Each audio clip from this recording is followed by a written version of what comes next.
น้ำห้วยบ่กินน้ำห้วยบ่บ้านน้องบ่อ๋อ กินน้ำห้วยแต่ก็น้ำแบบ น้ำอาบได้อยู่ใส่น้ำอาบ อาบน้ำห้วยให้ อาบน้ำห้วยน้ำอาบก็อยู่หั่นน้ำกินอยู่หั่น มีแต่น้ำห้วย ขันผู้ใดมัก มีแต่น้ำห้วยเลย ขันผู้ใดมักชาวบ้านนี่คือต้องกินน้ำห้วยให้ได้ ปลามันเวลาเขากินแล้วเขาบ่ได้เจ็บท้องบ่ บ่ ปกติ โอ้พี่น้องตักแล้วกินเลยกินดิบๆเลยบ่ได้ต้มบ่ บ่ โอ้สาวลาวเขตนี้ก็คือกินน้ำห้วยอาบน้ำห้วยเป็นหมู่บ้านที่บ่มีน้ำสางกินน้ำห้วยแบบล้วนๆอาบน้ำธรรมศาสตร์กินน้ำธรรมศาสตร์พี่น้องความพันน้องตอนนี้น้องจะได้หยังฮะ เพื่อนขั้ว เพิ่นครัวผู้บ่าวบ่เอาบ่ เอาสมมุติว่าคันมีผู้บ่าวอยากจีบเจ้าจีบได้บ่ตอนนี้บ่น้อง ที่ จีบได้อ๋อบ่ว่าจะเป็นอายุรุ่นใดก็ได้บ่หรือว่า บุตรีอายุ บ่ เขา เกี่ยว เพียงแต่หักแทนบนักใจก็พอ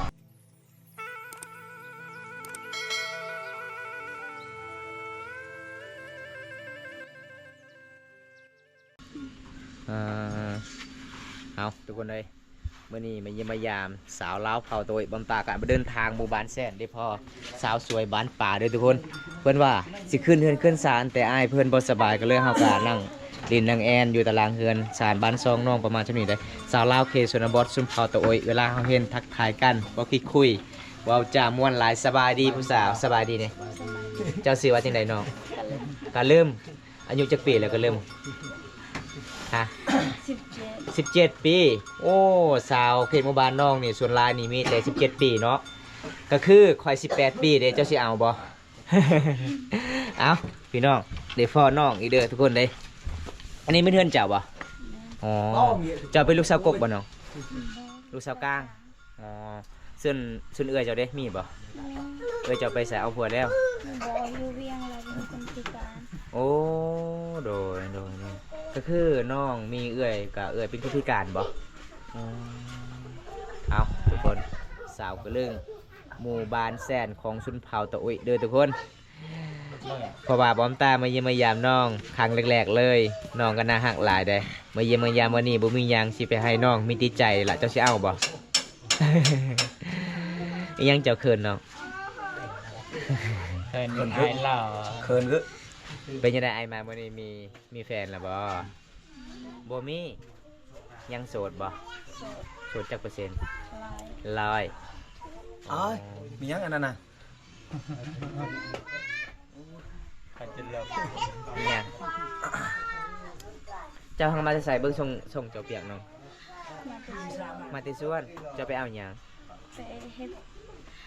สวนผัก โอ้ไปชวนพักโอ้แสดงว่าสาวลาวเขตหมู่บ้านน้องนี่สาวๆสดๆทางไลน์นี่ขยันเนาะเฮ็ดสวนผักปลูกผักบ่ผักหอมผักบัว กินผักตุกไป ผักกีบผักทุกประแลก็คือผักทุกชนิดเด้อทุกคน ปลูกแล้วได้ผักแล้วน้องสิไปขายบ่หรือว่าจังใดน้อง กินเองโอ้เพราะว่าบ้านเฮาเนาะสุดกับตัวเมืองเนาะคันโมเฮ็ดกับบุมีกินเด้อทุกคน อันนี้เป็นเฮือนน้อง เวลาจะไปนอนนี่จะไปนอนเฮือนหมู่หรือว่าจะนอนอยู่เฮือนเจ้าเองน้อง บ่เคยนำเพิ่นมาน อนเฮือนเจ้าเอง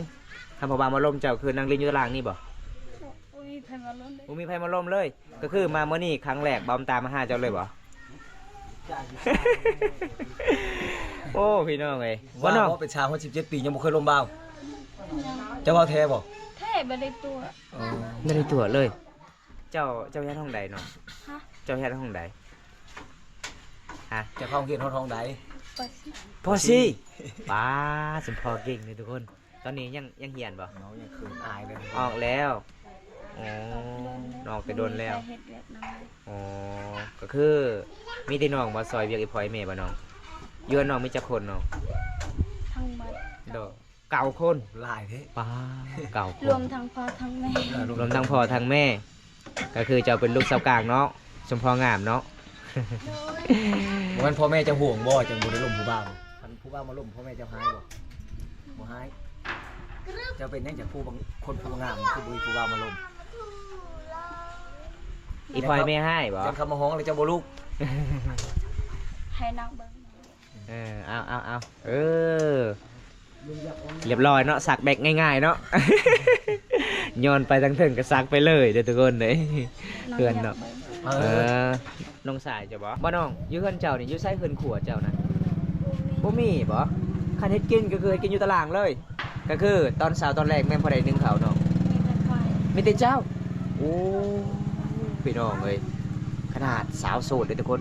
ตอนสาวน้องก็นึ่งข้าวตอนแรกน้องก็นึ่งข้าวสวีเอพอยแม่ก็คือเฮือนน้องบ่มีเฮือนครัวเนาะ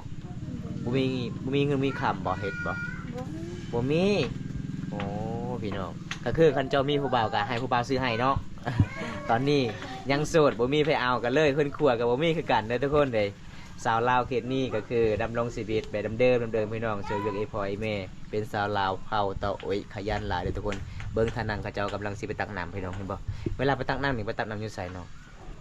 น้ำห้วย น้ำห้วยบ่กินน้ำห้วยบ่บ้านน้องบ่โอ้ กินน้ำห้วยแต่ก็น้ำแบบ น้ำอาบได้อยู่ไสน้ำอาบ อาบน้ำห้วยให้ อาบน้ำห้วยน้ำอาบเขาอยู่หั่นน้ำกินอยู่หั่น มีแต่น้ำห้วย คันผู้ใดมัก มีแต่น้ำห้วยเลย คันผู้ใดมักชาวบ้านนี่คือต้องกินน้ำห้วยให้ได้ ปลามันเวลาเขากินแล้วเขาบ่ได้เจ็บท้องบ่ บ่ บ่ ปกติ โอ้พี่น้องตักแล้วกินเลยกินดิบๆเลยบ่ได้ต้มบ่ บ่ โอ้ เด็กชาย เอาพี่น้องเอ้ย ไม่มี ถ้าผู้ใดอยากมาสาวลาวเขตนี้เด้อพี่น้องสาวลาวเขตนี้ก็คือกินน้ำห้วยอาบน้ำห้วยเป็นหมู่บ้านที่บ่มีน้ำสางกินน้ำห้วยแบบล้วนๆอาบน้ำธรรมศาสตร์กินน้ำธรรมศาสตร์พี่น้องมามื้อนี้ก็ได้พอน้องอายไปไม่เยี่ยมไม่ยามตอนนั้น คือบ่ได้พอเจ้าน้องเจ้าไปใส่มื้อนั้นค่อยได้พอแต่สาวโตะต้องค่อยไปเยี่ยมไปยามสาวโตะอันนี้ค่อยไปช่วยสาวโตะไปตักน้ำ บ่จักแหละไปอยู่เพื่อน เจ้าบ่ได้อยู่เฮือน ขยันเนาะเจ้าเนาะ เฮ็ดเวียกตลอดนะ แสดงว่าเจ้านี่คนทาบ่ได้เอาเจ้านี่วัฒนาบุญหรือได้ขยันได้ คนก็งามใจก็ดีพี่น้องคนก็ขยันหลายเด้อทุกคนเลย ชาวชนเผ่าตัวลูกทุกคน แม่น มายามกลางเว้นนี่จุน้อยไล่สิเห็นเขาอันนั้นมื้อคืนมื้อนี้เขาขล่ำได้ ขล่ํบ่ กินข้าวงะ เป็นยังบ่ได้บ่แต่เป็นยังเจ้าคือมาเฮ็ดสวนผักมื้อนี้ บ่ได้เป็นแค่เฮ็ดกัน โอ้สวนผักนี่เฮ็ดได้ แต่อย่าเฮ็ดใจอายเด้อ โอ้เก่งพี่น้องหมู่บ้านน้องนี่นอกที่สุดกับตัวเมืองเด้เว้าลาวเก่งเป็นตะมวนบ่ขี้คุยทุกคนเลย เจ้าตักน้ำแล้วบ่เนาะแล้วน้ำใสแล้วบ่ ใส่น้ำใส่กันนี่ อ๋ออันนี้บ่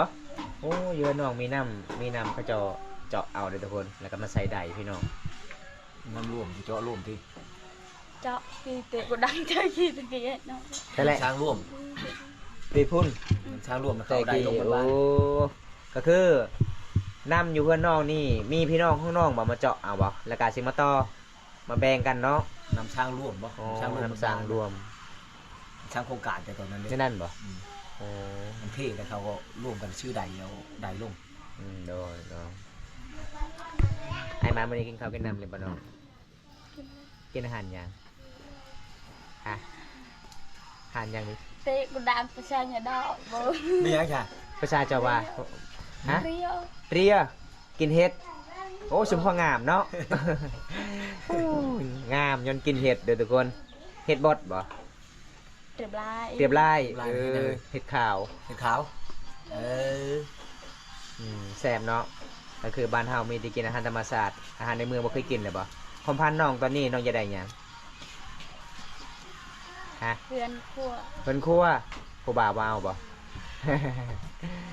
เอาสมมุติว่าใครมีผู้บ่าวอยากจีบเจ้าจีบได้บ่ตอนนี้บ่น้อง ที่ จีบได้อ๋อบ่ว่าจะเป็นอายุรุ่นใดก็ได้บ่หรือว่า บ่ตีอายุ บ่เกี่ยว ขาแข่งแต่ฮักแท้บ่นักใจก็พอ โอ้ จริงๆคนจริงใจเนาะเจ้าสิจริงใจบ่เจ้าน่ะ สุดยอดเด้อทุกคนน้องว่าฮักบ่เกี่ยวเรื่องอายุเพียงแค่ตัวเลขฮักเดียวใจเดียวจริงใจกับพ่อบ่เคยนอกใจเนาะ จริงใจมากจริงใจครับ น้องว่าจะเป็นผู้บ่าวรูปบ่าวไทยเวียดนามน้องก็เอาได้เนาะทักมาได้บ่ กำลังตัดเลยนะ เดี๋ยว ก็คือน้องคันน้องสิเอาผู้บ่าวนี่เอาผู้บ่าวรูปบ่ จักเลยยังบ่เคยผ่าน บ่เคยผ่านเลยโอ้พี่น้องยังบ่เคยผ่านผู้บ่าวเด้อทุกคนผ่านสายแต่อายบ่เคยเด้ เอาเพิ่นว่าบ่เคยลมผู้บ่าวจักคนเลยพี่น้องต้องเป็นสาวโสดน้องมีแต่เฮ็ดเวียกเฮ็ดงานช่วยเวียกไอ้พ่อไอ้แม่อยู่เฮือนอยู่ศาลเด้อทุกคนเด้น้องว่า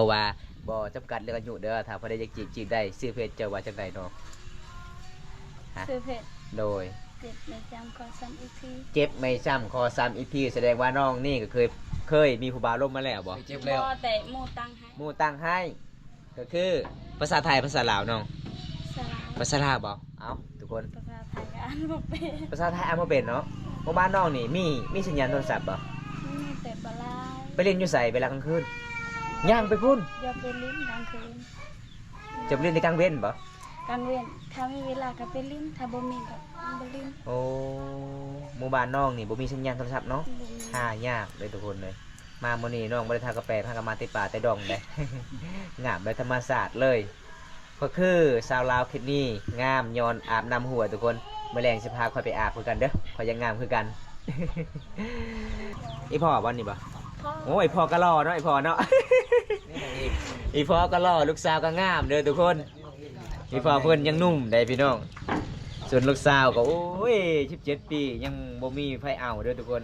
บ่เคยลงผู้บ่าวเลยเพิ่นว่าคันผู้ใดมักก็คือ ตอนแรกๆเลยถ้าผู้ใดอยากจีบก็จีบตอนนี้เลยทุกคนเลยยังโสดยังซิงเด้อพี่น้องค่าดองแพงบ่บานเจ้าบ่น้อง ก็แพงอยู่ แพงอยู่บ่ประมาณเท่าไหร่น้อง จัง ขนมเจ้าจากร้านแต่เสีย อีพอจะว่าค่อยถามอีพอเจ้าแล้วคันทาเจ้าสิเอาผัวตอนนี้คาดอง2.5 ล้านได้พอเอาจะว่าแพ เจ็ด ง โอ7 2 ล้านช่างมันรู้จักอาแกลี่ โอ้จองกายดีไปไหว เท่าไรแต่เจ้าเสีย จะเอาเท่าได้เอา จักเลยบู นี่เห็นบ่อีพอจะว่าเอาเลย2.5 ล้านเอาได้ เจ้าสิเอาบ่ชุดว่าคันในพอให้เจ้าเอานี่2.5 ล้านก็เอาได้ พอ บ่ พอเต็มใจเฮาก็เต็มใจ โอ้แสดงว่าเจ้านี่แล้วแต่ใจพอเว้าเนาะเอาพี่น้องเบิดคำสิเว้าทุกคนน้องก็จัดให้ตามของพ่อเลยพี่น้องไอ้แล้วแต่พ่อสิเว้าเพิ่นว่าพี่น้องเวลาไปอาบน้ำนี่ประมาณจักโมงน้องไปอาบน้ ประมาณ4 โมง ำ4 โมง 5 โมงโอ้4 โมง 5 โมงก็คือหมู่บ้านน้องในหลายคนไปอาบน้ำธรรมศาสตร์เลยเนาะอาบน้ำห้วยเนาะห้วยหยัง เด้อละ เด้ออาลา ไม่ใช่เรื่องล่าหรอ เด้ออาลาก็คือห้วยอาลาบ่โอ้ห้วยอาลามีปลาหลายบ่เนาะบ่มีก็คือมีอยู่หั่นก็มีแต่ใจเนาะ เอาทุกคนนักเรียนในแอมน้องก่อนเพราะว่าเฮาก็สิเดินทางต่อเพื่อพี่น้องสิออกจากบ้านประตูอาตานเฮาก็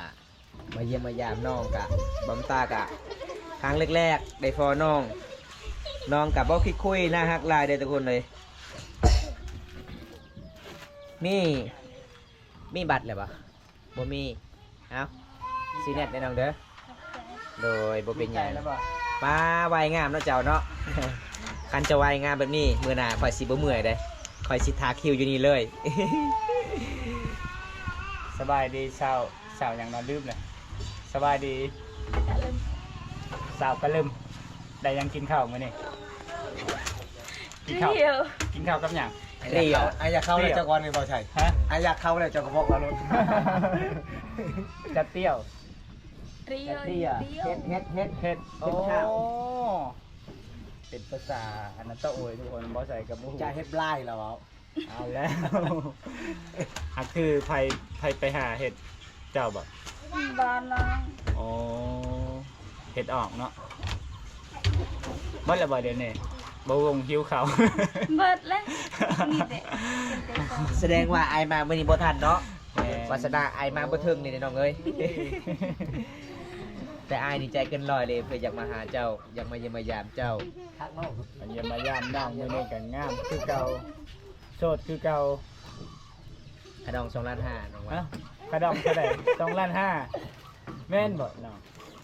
บ่าวไทย ละเต้ เราก็ได้ 500ก็ได้ผู้บ่าวฟังไทยเขามั่นเลยได้ตอนนี้น่ะแต่สิเอาบ่ มาบุตามันแล้ว มันแล้ว มัน มา แล้ว แล้ว2,000 บาท โอ้นี่แหละทุกคนมื้อนี้ก็มาเยี่ยมมายามสาวหยังเนาะ ลืมชื่อตลอดเลย จังได้เด้อบ่ใช่สุขชัยอยู่เด้อ สาวก็ลืม สาวก็ลืมทุกคน ชื่อแท้บางคนก็เอิ้นชื่อกรึม อ๋อเป็น กรึมก็คือฟ้าผ่าผู้ แม่ ปลาดาก มันเป็นชื่ออันนะของชนเผ่า เออ มันเป็นแบบว่าชื่อเล่นนั่นแหละทุกคนจริงๆก็จะบ่คือกัน แต่นี่มันเป็นชื่อแบบความหักความแพงของอันนะของอันนะภาษาบ้านๆบ่ใช่กับบ่ฮู้ดอกว่าสาวกระรึมมันเป็นแนวใดแปลก็บ่ฮู้คือกัน วันนี้ไอายมาเยี่ยมมายามเจ้าบ่มีหยังหลายเด้อไอายก็มาผากใจอยู่นี่ก็บ่แม่นใจไอายละใจ FC วันนี้ไอายก็มาเยี่ยมมายามเจ้าจะว่าบ่มีแน่ไอายก็เลยมีน้ำจิตน้ำใจให้น้อง 2,000 กีบบ่แม่น2,000กีบโอ้ย 3,000 กีบเด้อทุกคนเด้กีบเอ้าสาวก็ลืมมื้อนี้ถ้าน้องเว้าว่าฐานะน้องยังโสดอายขอถามได้บ่ได้บ่ความพันน้องตอนนี้อยากได้หยังแน่น้องฮะ ได้สังอาชี อยากได้ช่างอาชีพความพันที่2อยากได้หยัง ปิงบ่บ่อย อยาก อยาก ได้ ได้ ทั่วบ่ เป้งนัวบอยโอ้อยากได้เป้งนัวบอยก็คือเป้งนัวกับเกลือเนาะความพันที่3ได้อยากได้หยังน้องฮะอยากได้หยัง ผัวเก่าได้ อยากได้ พัว ทั่ว อยากได้พัว อ๋อ โอ้คนเฒ่าคนหนุ่มก็เอาได้บ่ ได้ ได้ ได้ แค่มีใจกับพ่อบ่เคยนอกใจไพ่เอากันได้เนาะโอ้เอาทุกคนเลยถ้าผู้ใดอยากจีบน้องก็สามารถจีบได้เลยพี่น้องแต่เพศน้องเจ็บไม่จำขอซ้ำอีกที แต่น้องว่าบ่เคยล้มผู้บ่าวตั้งแต่น้อยจนหอดปานนี้เลยทุกคนเลยมีแต่เป็นสาวโสดยังซิงสาวลาวหมู่บ้านแสนเลยทุกคนสาวลาวเผาเต้าโอ้ยพี่น้องแต่บอมตากับบ่เคยฮู้เกี่ยวกับประเพณีเขตนี้ก็คือการเล่นผู้สาวก็คือขึ้นเฮือนบ่ได้เนาะโอ้ขึ้นบ่ได้ทุกคนเวลาขึ้นนี่ต้องเชียร์หมู่บ่ หมู่ประมาณนี้แหละ โอ้ โอ้ หมู่ เชียร์หมู่เลย เอาทุกคนเลยคันเฮาบ่ได้ถามน้องเฮาก็บ่ฮู้เด้อพี่น้องประเพณีชนแล้ว คือบ อ บ่ ม ใช่ ตา เสียงงูแล้วนี่ บ่ใช่จะขึ้นนี่ เออก็คือบอมตา บ่ได้ดิมันมีเหตุ โอ้โดย อาจจะคนผู้บ่าวมาเล่นนี่เล่นใช่ จักเลยยังบ่เคย บ่เคยล้มผู้บ่าวเลยชุดน้องเห็นในบ้านหมู่บ้านน้องนี่เวลาล้มผู้บ่าวก็คือหลายๆคนนี่ชนหลายเขาเจะนั่งลมอยู่ตารางเฮือนบ่บ่ อยู่นอก อยู่นอก นอกบ้าน ตามระเบียงเฮือนบ่ จักเลย ป้าลมอยู่แค่ป้าเลขบ่ใช่มาจานลมบ่ใช่ บ่คอยอีกแล้ว ลมอยู่แค่ป้า เอาเจ้าก็เริ่มมื้อนี้บ่มีหยังหลายมาเยี่ยมมายามเจ้านี่น้องเด้อเพราะว่าน้องว่าผู้บ่าวรุ่นใดก็ได้เนาะความพันน้องตอนนี้จะได้สร้างอาชีพเกลือปิงนัวบ่แล้วก็พัวเนาะเอาพี่น้องก็สามารถทักหาน้องใดเวลาทักหาน้องตอนน้องมีเน็ตเด้อถ้าน้องบ่มีเน็ตน้องก็ตอบบ่ได้หมู่บ้านน้องบ่มีสัญญาณโทรศัพท์เด้อทุกคน อยากเล่นโทรศัพท์เนี่ยไปทางไหนสาวก็เริ่ม ต้องเข้าป่าเพิ่นว่า ปอเป็นคุณผู้ผู้ โดยบ่แต่ลูกเก่า เห็นบ่ทุกคน